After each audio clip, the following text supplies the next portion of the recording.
motion, that means it doesn't have dog feet that help move the material. Okay, so it's all dependent on how you're moving it. It's all free motion, right. It doesn't, so I actually have to move the pieces around. And you can see in the bottom, where it's kind of like doing X's.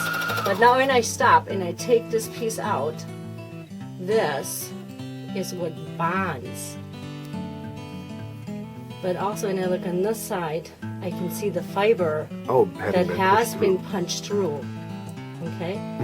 Now, the more I do, the more fiber. You'll get more of the brown and the yellow. And the thing is, I want to get as much fiber as I can to the other side without creating a hole on this side. Okay. And that means it's just moving. And the best way to do this is to go in a circular motion, because the RPMs can hit with the needles more often. Let's just see what this has done.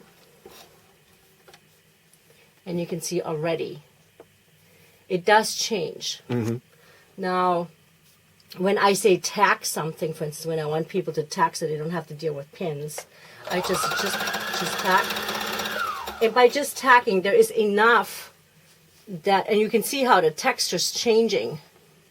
See right here? And you can even see right here where I stop. If I lift this, I can still lift it up. And here it's going to get harder because I have more fiber bonded. Right. That's how tight this is getting. So you can literally sew without ever putting a needle and a thread together and have a bond like that. Now, what I do with it is then I create artwork. And again, this is free motion, so we're going to go, and I'm just going to tack it down lightly at the beginning. And you want to start from the center out.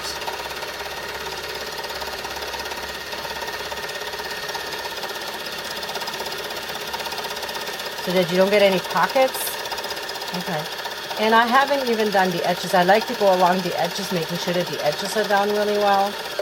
Let's say if I make a mistake, by just lightly doing it, I have the ability to lift it up. You can see really well the fibers right here, how it's already punching. Let's just see what it does on the other side. Oh, look at that. We're already having fiber that's trying to bond. I'm going to do quite a bit here. And I'm really going to try to see.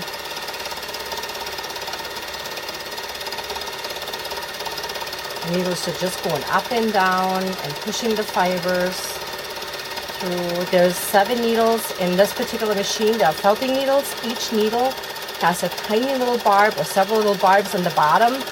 And they're the ones, the barbs, that help push the fiber through from one side to the other.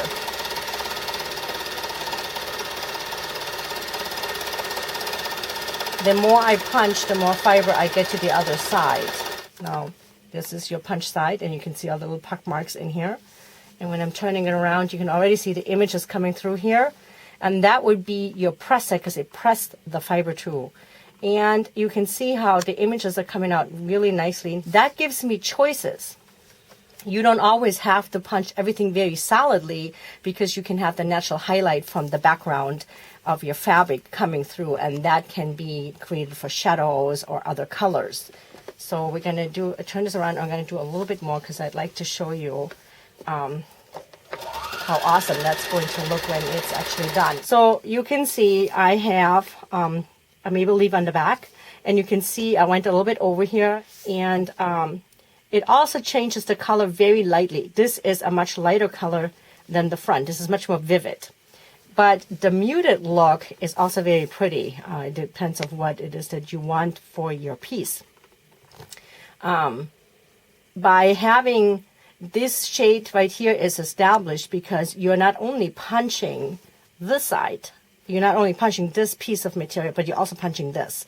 So you get a mix of fibers when you're punching, and that creates these different shadows. So when you are punching colors together, it's very important to watch out for color combination, because if, for instance, you would take a light powder blue and a white, you hardly will notice the difference. It's about the same. The shades are too close, and you'd have to kind of emphasize it by shading it in or embroidering it, something like that. So here we have another piece, and you can really well see here that this is a woven piece of wool fabric. And let's just, for fun, punch it on this side right here.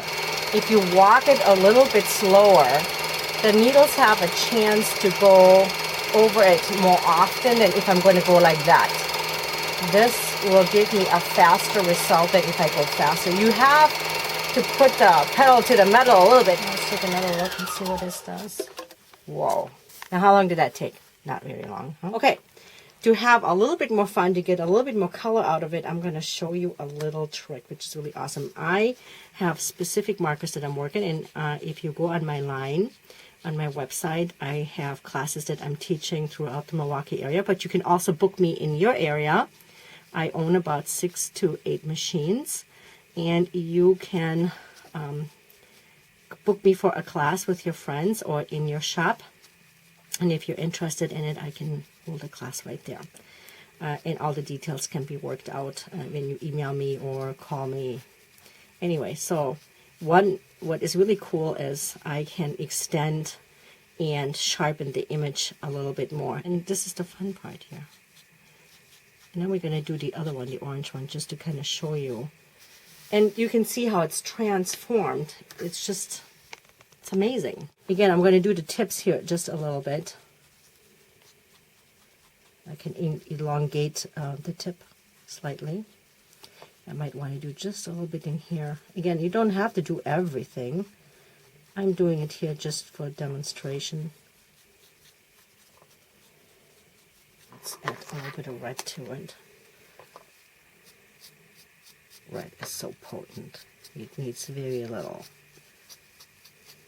And just for the fun, I should also add a little bit more orange to it.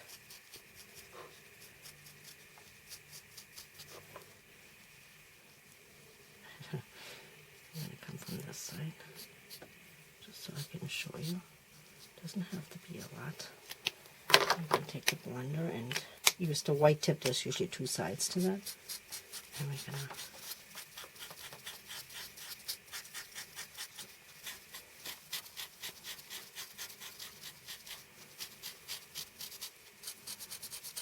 mix those colors, really kind of work it in. You could enhance this by doing a little bit of an embroidery. You could leave it like this and call it the artwork, which I have done with many people. You could add also a real leaf if you can find one that is maybe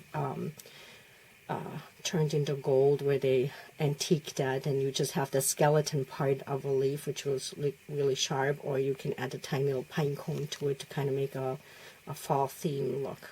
Many choices. Willow Nook Machine Needle Felting Timeless Collection has 6 patterns, and in this book I'm introducing you to the different techniques that I have developed.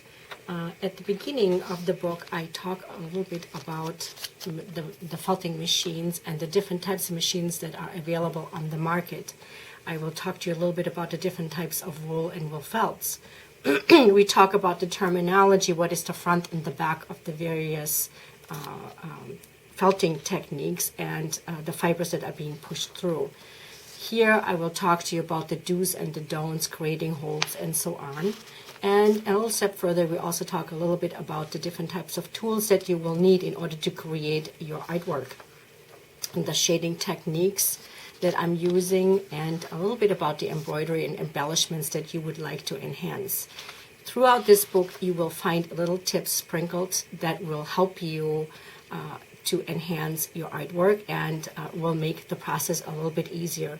Also, each project has a project-specific information that will let you know a little bit more about the different types of techniques that we're using and that you're also going to be learning. And again, these are just some of the projects that you can see. In the back of the book, you will have the pattern that you can then trace out and use in your projects.